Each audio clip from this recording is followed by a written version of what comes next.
Halo, saudara-saudara sekalian, bertemu kembali dengan saya Adrianus Meliala, kriminolog, dalam mata kuliah Kebijakan Kriminal yang diselenggarakan oleh Program Studi Sarjana Kriminologi, Departemen Kriminologi Visip UI.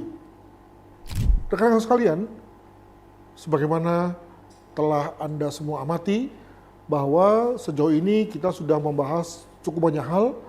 Yang pertama tentang negara dan asal-usul negara, bagaimana memahami negara dan peran negara, yang kemudian dilanjutkan dengan konteks bagaimana negara menunaikan tugasnya melalui adanya pelayanan publik yang diberikan kepada warga negara, dan dalam rangka mendelivernya, maka pelayanan publik itu membutuhkan satu kebijakan publik yang baik juga, agar kemudian lalu menjadi satu benang merah sebagai satu jembatan dalam rangka warga negara, masyarakat, dan pelayanan publik membutuhkan kebijakan publik yang baik.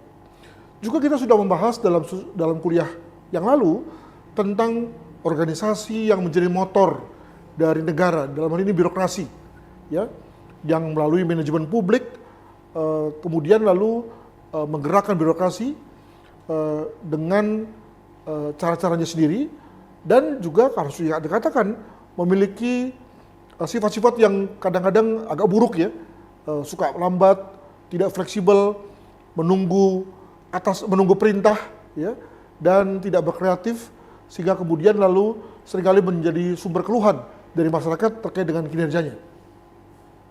Saudara sekalian, pada sesi ini kita akan membahas tidak lagi soal itu semua, tapi membahas soal siklus kebijakan. Dengan kata lain, kita bicara mengenai bahwa dalam rangka kebijakan publik yang banyak itu, terkait dengan bidang-bidangnya, juga terkait dengan siapa yang memproduksi, juga terkait dengan ketentuan yang akan digunakan, misalnya peraturan pemerintah, Perpres, Perda, dan yang lain-lain, maka dalam rangka membuatnya, itu ada siklus, ada proses yang secara umum akan digambarkan dalam kesempatan ini, di mana kemudian lalu melalui kesadaran kita, pengetahuan kita akan siklus tersebut, menjadikan kita perlu mafhum, ya, bahwa tidak bisa kebijakan publik itu sekali jadi, mesti ada proses di mana kemudian banyak pihak terlibat, banyak pihak juga lalu harus dikonsultasikan, dan juga di pihak lain, kebijakan publik juga membutuhkan yang namanya evaluasi agar memastikan kebijakan publik tersebut itu berjalan dengan sebenarnya dan dengan baik. Nah, pertama-tama kita akan melihat kebijakan publik yang pernah dilakukan oleh berbagai pihak, di mana terdiri dari hanya tiga fase saja. Yang pertama adalah fase policy development, pengembangan kebijakan, lalu kemudian setelah dikembangkan, diimplementasikan, policy implementation, dan kemudian dikaji, di policy review, dikembangkan, diimplementasikan, dan direview. Tiga fase saja yang simpel saja. Nah, apakah lalu kemudian tiga fase ini dianggap cukup? Ternyata ada saja pihak lain yang dalam rangka penerapan kebijakan publiknya ternyata beranggapan bahwa kalau cuma tiga fase kurang, ya, mungkin masih terlalu kasar. Maka kemudian ada yang memilih 4 fase. Fase agenda setting menjadi fase pertama, lalu kemudian fase policy formation, ya, pengembangan atau pembentukan kebijakan, kemudian fase implementasi kebijakan, dan terakhir adalah fase evaluasi. Jadi kurang lebih yang baru adalah agenda setting, ya, pembuatan satu penjadwalan tentang apa-apa yang mau dikerjakan, apa-apa yang mau disiapkan dalam rangka kebijakan, itu ada dalam fase agenda setting.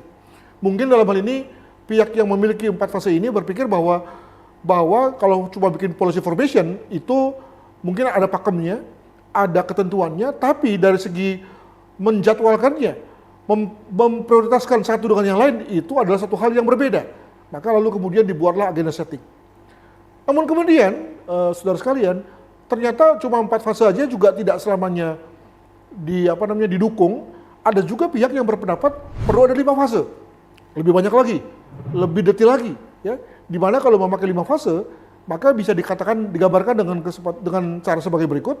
Ada dulu yang namanya problem definition, lalu kemudian agenda setting, policy development, implementation, dan kemudian diakhiri dengan policy evaluation atau pengkajian kebijakan yang lalu kemudian menjadi input terhadap problem definition yang baru. Jadi boleh dibilang bahwa yang baru dari fase ini adalah problem definition, definisi masalah.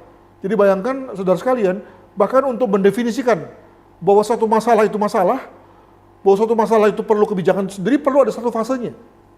Yang lalu kemudian masuk dalam agenda setting, dijadwalkan mana lebih duluan, mana lebih belakangan, baru kemudian dikembangkan dalam bentuk pencarian turunan daripada policy menjadi misalnya berbagai macam kegiatan dan program gitu ya. Nah, jadi semakin rigid ya, semakin detail, khususnya pada fase-fase awal dalam rangka kebijakan itu dibentuk dan dilakukan, ada problem definition, agenda setting, baru kemudian policy development. Jadi dengan kata lain, sekali lagi mau mengatakan bahwa kebijakan publik itu sendiri tidak bisa brojol ya, dalam bahasa sederhana, begitu saja. Itu diperlukan agenda, diperlukan ahli, diperlukan proses, diperlukan penjadwalan agar kemudian tidak semua inisiatif kemudian lalu menjadi kebijakan, tidak semua inisiatif langsung menjadi kebijakan, tidak semua inisiatif juga lalu kemudian bisa dianggap sebagai masalah yang layak untuk dicarikan kebijakannya. Saudara sekalian, sekarang kita masuk pada fase yang ke-6, yakni fase di mana kemudian ada lagi hal yang baru, agenda setting tidak baru ya, formulasinya juga tidak baru, tapi ada lagi yang namanya adoption, policy adoption. Ya, ini dikaitkan dengan konteks di mana sudah ada kerangka kebijakan yang ada, dan dalam hal ini kebijakan yang baru perlu menyesuaikan diri, perlu masuk dalam kerangka yang sudah ada. Sebagai contoh misalnya tadi, ada satu kebijakan yang rasanya disiapkan untuk level Perpres, tapi karena dalam hal ini dikhawatirkan Perpres itu tidak bisa lestari ya, maka lalu kemudian diadopsi, dinaikkan menjadi PP misalnya. Nah itulah contoh daripada policy adoptions. Lalu kemudian lanjut dengan policy implementations, evaluation, dan kemudian didukung dengan policy support. Ya. Jadi ada hal yang baru yakni adoptions terkait dengan kebijakan yang baru tersebut. Jangan kemudian lalu menjadi kebijakan yang datang dengan entah berantah, tidak dikenal, tapi perlu masuk dalam satu framework yang sudah ada terkait dengan regulasi yang berlaku. Saudara sekalian, sekarang kita masuk pada fase yang ke-7, tapi jangan dulu kita langsung masuk kepada penjelasannya, kayaknya kita perlu tahan dulu. Kita perlu renungkan apa yang sudah terjadi, apa yang sudah kita lihat, yakni fase 3, 4, 5, dan 6, ya. Dan mana hal yang sama dan mana hal yang berbeda. Tadi sudah saya katakan ya, ada hal yang sama, tapi juga ada hal yang berbeda, khususnya pada fase-fase dalam rangka pembuatan perencanaan satu kebijakan. Kita akan masuk pada fase yang ke-7, namun tunggu dulu sebentar lagi.